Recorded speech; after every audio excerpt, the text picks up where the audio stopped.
They told you that healing would set you free, that once you did the work, once you faced your shadows, once you integrated all those broken pieces, you'd finally become whole, soft, at peace. But Carl Jung discovered something that changes everything. A truly healed empath doesn't become gentler. They become something far more powerful, something that makes certain people deeply uncomfortable. And if you've been on this journey long enough, you've probably felt it happening inside you, this shift that nobody prepared you for. Before we go deeper, if you're not yet subscribed to this channel, I invite you to hit that subscribe button and turn on notifications. This space is dedicated to those walking the path of self-discovery through Jungian psychology, and I'd love to have you here as part of this community. Let me ask you something. Have you noticed how people react differently to you now? How some seem drawn to your presence while others suddenly find excuses to leave the room? How certain relationships that once felt essential now feel exhausting? That's not a coincidence. That's the signature of transformation. And what I'm about to share with you comes directly from Jung's clinical observations, patterns he documented again and again in people who had crossed a threshold most never even knew existed. See, the unhealed empath lives in a particular kind of prison. It's a prison built from sensitivity, yes, but also from something far more insidious: obligation. The belief that feeling everything means you must fix everything, that your gift of perception comes with a cosmic responsibility to absorb, to soothe, to carry burdens that were never yours to begin with. You became the emotional translator for your entire family, the one who could sense your father's rage before he even walked through the door, the one who felt your mother's sadness so deeply you forgot what your own joy felt like, the friend everyone called at 3 in the morning, because somehow, you always knew what to say.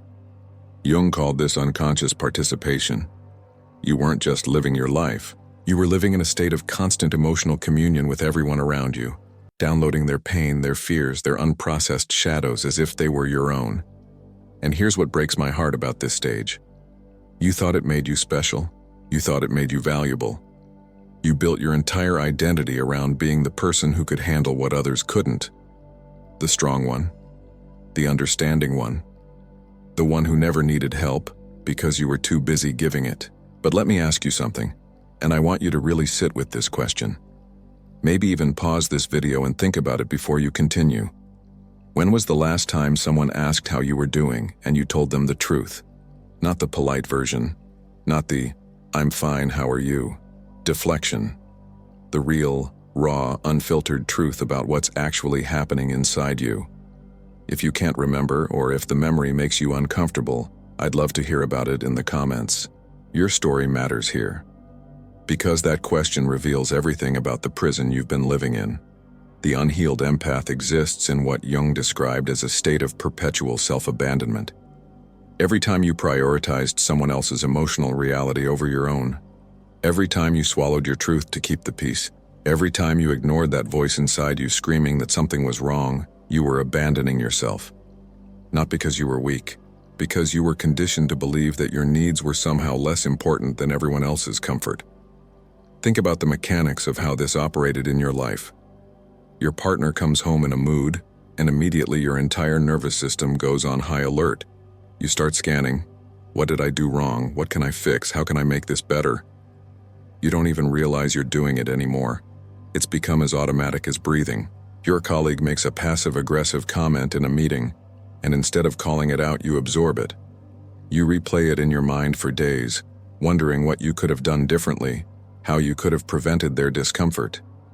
Your friend cancels plans for the 3rd time this month, and you tell yourself it's okay, they're going through something, even though that same friend never seems to be going through anything when they need something from you. But you don't say anything because boundaries feel cruel, because saying no feels selfish, because part of you still believes that your value lies in your availability, your flexibility, your endless capacity to understand. Jung saw this pattern destroy people. Not quickly. Slowly. So slowly you don't even notice you're disappearing. He documented case after case of empaths who came to him not because they had a diagnosable mental illness, but because they had lost themselves completely in the act of being everything to everyone. They couldn't tell you what they wanted because they had spent so long focusing on what everyone else needed. They couldn't tell you who they were because they had spent so long being who everyone else needed them to be. And here's the part that Jung found most tragic. These individuals possessed extraordinary psychological gifts. The ability to read between the lines of human behavior, to sense what wasn't being said, to understand motivations that people didn't even understand about themselves. But instead of using these gifts to protect themselves, to create healthy boundaries, to build a life that honored their own needs, they used them to become better emotional servants, more efficient absorbers, more skilled at managing everyone else's internal chaos while their own soul slowly starved. This is what you were, not because you chose it consciously, because your nervous system learned early that your safety depended on your ability to manage other people's emotional states. Maybe you grew up in a home where you had to predict your parents' moods to stay safe. Maybe you learned that making yourself small meant avoiding conflict. Maybe you discovered that being useful meant being loved. Whatever the origin, the pattern became your blueprint for existence. But then something happens. Something that changes the entire trajectory.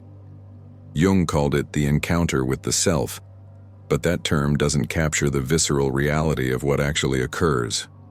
It's not a gentle awakening. It's not a peaceful realization. It's more like being struck by lightning while you're already drowning. Usually, it comes through betrayal, not just any betrayal, the kind that shatters every illusion you've been clinging to about how relationships work, about how people operate, about what your sacrifices have actually earned you. Maybe it's the partner you gave everything to, the one you reshaped yourself for, who leaves you for someone who never bent at all. Maybe it's the friend you showed up for through every crisis who disappears the moment you need support. Maybe it's the family member you protected your whole life who turns everyone against you the second you set a boundary. Maybe it's all of them at once, a cascade of revelations that force you to see what you've been refusing to acknowledge for years. And in that moment, something inside you doesn't break, it wakes up.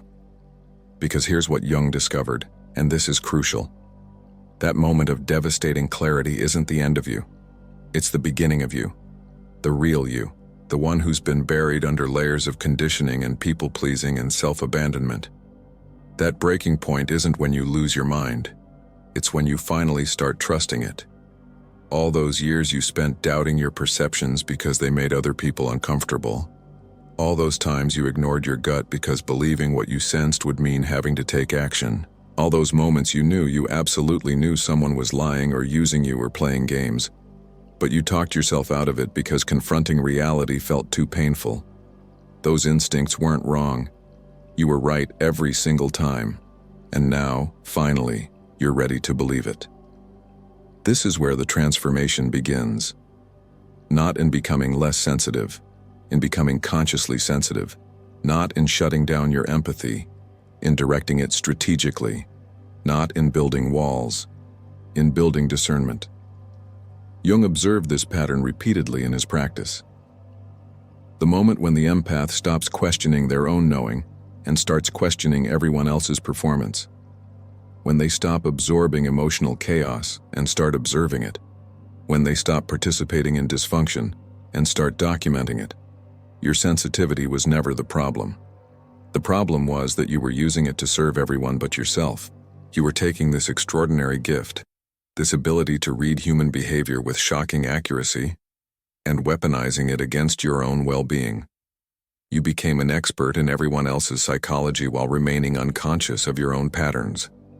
You could predict exactly how a toxic person would behave in any given situation, but you stayed anyway, hoping your understanding would somehow transform them.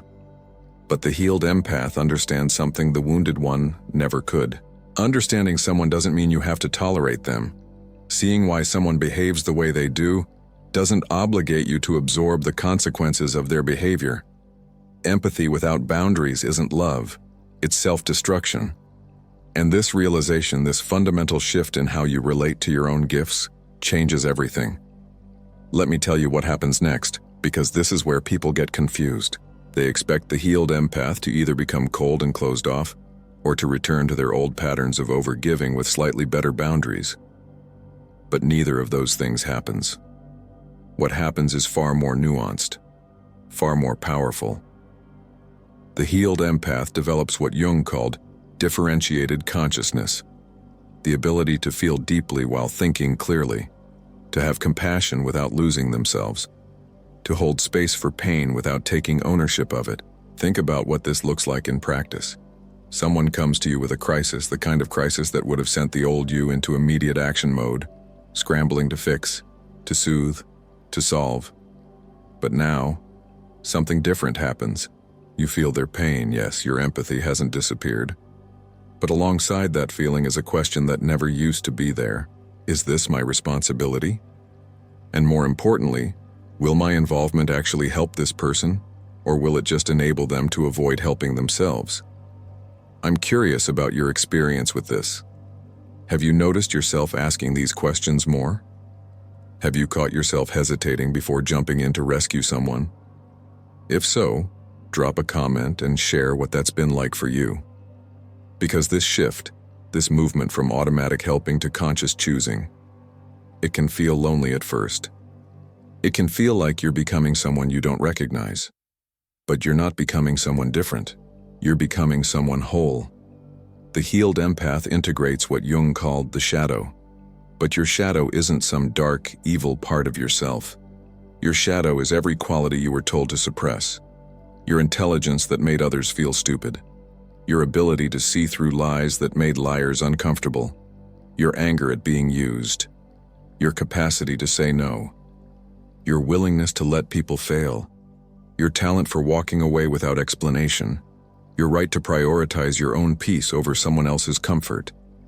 When you integrate these qualities, when you stop apologizing for taking up space, when you claim your right to protect your energy as fiercely as you once protected everyone else's feelings, you become psychologically complete.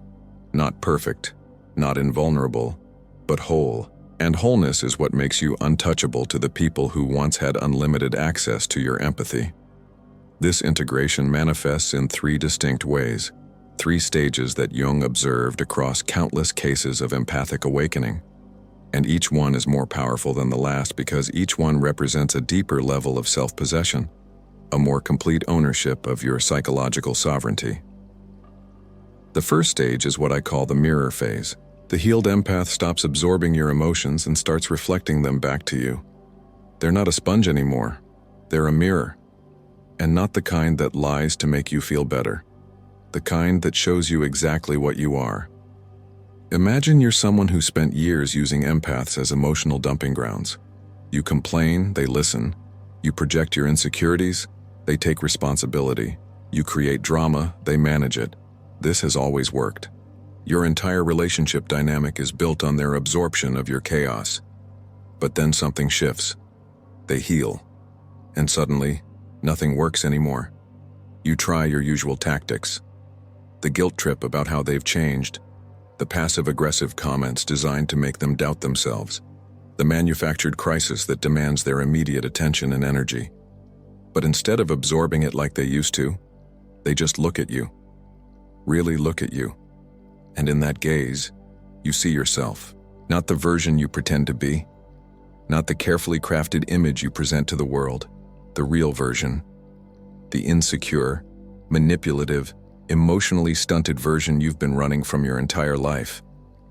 And it's terrifying, because the healed empath isn't judging you. They're not angry. They're not trying to fix you. They're just holding up a mirror, and you cannot stand what you see. So you do what all unconscious people do when faced with their own reflection. You attack the mirror. You call them cold, selfish, not the person they used to be. You recruit others to agree with you, to validate your version of events, to confirm that they're the problem. And the healed empath just smiles, not with cruelty, with knowing. Because they've seen this pattern 1,000 times. They wrote the book on it. They know exactly what you're doing, because they used to do it for you, managing your emotions, so you never had to face yourself. The mirror effect destroys manipulators because it removes their greatest weapon, your willingness to doubt your own perception. The healed empath doesn't doubt anymore. They trust what they see completely. They trust what they feel entirely. And that unshakable knowing is kryptonite to anyone trying to distort reality. You can't gaslight someone who trusts themselves more than they trust your performance. You can't guilt someone who understands that your discomfort is not their responsibility. You can't manipulate someone who would rather lose the relationship than lose themselves. Jung documented this phenomenon across his clinical work. When empaths stopped second-guessing their intuition, they became immune to the very tactics that had controlled them for years. The gaslighter's power evaporates when their target no longer questions their own reality. The second stage is even more powerful because it fundamentally restructures how the empath engages with the world. This is the stage of selective empathy. And it confuses people more than anything else because they expect the healed empath to either stay open to everyone or close off completely. But that's not what happens. What happens is, they become the gatekeeper. The unhealed empath was an open door. Anyone could walk through. Any emotion, any demand, any crisis, any time. The door was always open because closing it felt wrong, selfish, unkind. But the healed empath transforms that door into something else entirely. A threshold with a guardian. And that guardian is ruthless with one thing: their energy. This is where selective empathy emerges, and it's one of the most misunderstood aspects of the healing journey. The healed empath is still capable of profound compassion, still capable of deep feeling, still capable of holding space for genuine pain. But now they choose. They choose who deserves access to their gifts. They choose which battles are worth their energy. They choose when to engage and when to walk away. And they make these choices without guilt, without explanation, without the need to justify themselves to anyone. To people who earn their trust, who show up with integrity, who respect boundaries, who do their own inner work. The healed empath is an oasis. Safe, nurturing, deeply present. They will go to extraordinary lengths for these people because the relationship is reciprocal, because the energy exchange is balanced, because showing up for them doesn't mean abandoning themselves. But to manipulators, to energy vampires, to people who refuse to take responsibility for their own healing, the healed empath becomes a fortress, impenetrable, unmoved by tears that aren't genuine, unbothered by rage that's meant to control, unimpressed by sob stories designed to extract sympathy without requiring change. This shift from nice to kind is crucial, and most people don't understand the difference. Nice is about avoiding conflict, maintaining appearances, making others comfortable at your own expense. Nice is about being liked. Kind is about doing what's actually helpful, even when it's uncomfortable, even when it makes people angry, even when it costs you relationships. The healed empath stops being nice, but they become profoundly kind. Kind enough to let people face the consequences of their choices. Kind enough to refuse to enable dysfunction. Kind enough to say no without apology. Kind enough to tell you the truth even when you want to hear a lie. And I'm curious, has this shift happened for you? Have you noticed yourself becoming less nice but more kind? Share in the comments what that's looked like in your life. Because this transition can feel isolating.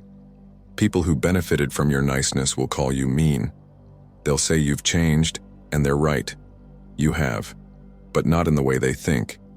The third stage is what Jung called conscious perception, and it's the one that would terrify you if you understood what it really means. Because the healed empath has developed something most people never acquire. They've become a human behavioral analyst, not through mystical powers, through survival. Think about what happens when you spend years, decades even, in environments where your emotional and physical safety depends on reading the room correctly. When missing a subtle shift in someone's tone could mean the difference between peace and chaos. When you had to become an expert in human psychology just to navigate your own home. Your brain doesn't just develop empathy, it develops a database. Every interaction became data. Every conversation became information. Every relationship became a case study in human nature. Every micro-expression that preceded violence. Every vocal pattern that signaled deception. Every behavioral sequence that ended in betrayal. You logged it all. Not consciously. But your nervous system kept records with the precision of a supercomputer. And now, after integration, after the awakening, you have conscious access to that database. You see the game before it starts. Someone sits across from you with a smile, and within 30 seconds you know.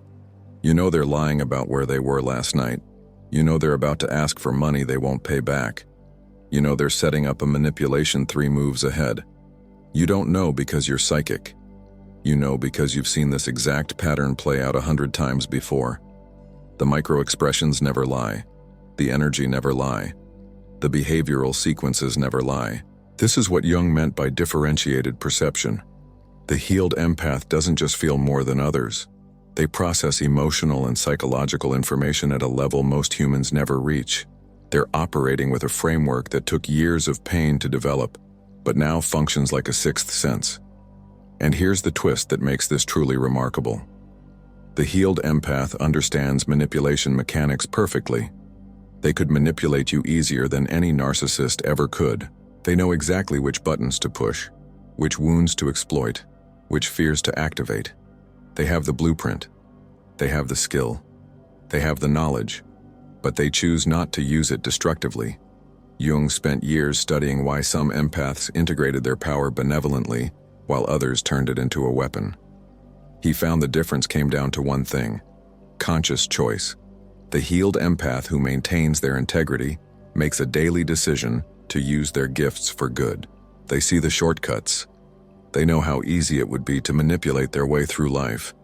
They recognize that their understanding of human psychology gives them unfair advantages in almost every interaction, but they refuse to take those advantages.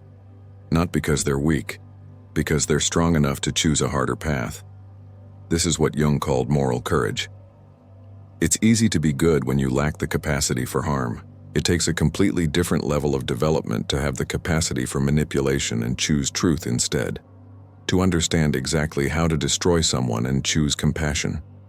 To see all the ways you could win through deception and choose integrity.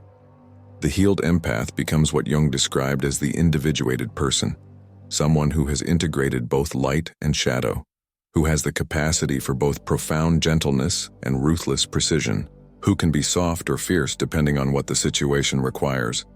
And this is where the real power lives, not in the ability to manipulate, in the choice not to. Because when you're not attached to controlling outcomes, when you're not invested in changing people who don't want to change, when you're completely comfortable walking away from anything that disturbs your peace, you become immune. Immune to guilt trips, immune to manipulation, immune to the chaos that used to pull you under. The manipulator needs you to react.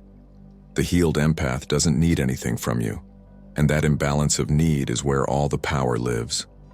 Your transformation creates a ripple effect that forces everyone around you to make a choice. Family dynamics that function through enabling suddenly collapse. Not because you're destroying anything, because you stopped being the load-bearing wall that held up a dysfunctional structure. Some people step up. They look at your transformation and feel inspired. They start doing their own work. They respect the new boundaries. They appreciate the authenticity.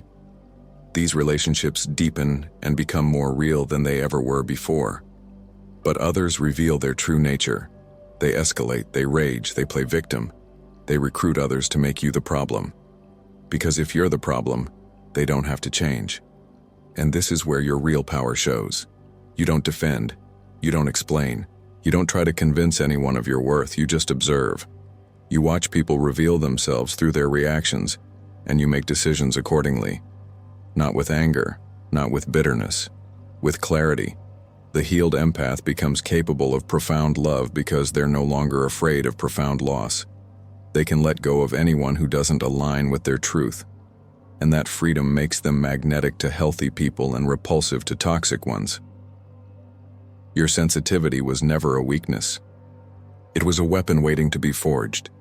Every moment of pain, every betrayal, you were gathering data, building skills, developing the capabilities you needed to become psychologically sovereign. If this resonates with you, if you see yourself in this journey, I'd be honored if you'd share your experience in the comments below. And if this video brought you clarity or comfort, please subscribe to this channel and share it with someone who might need to hear this message. Thank you truly for being here, for doing this sacred work, for choosing yourself. Your healing matters more than you know.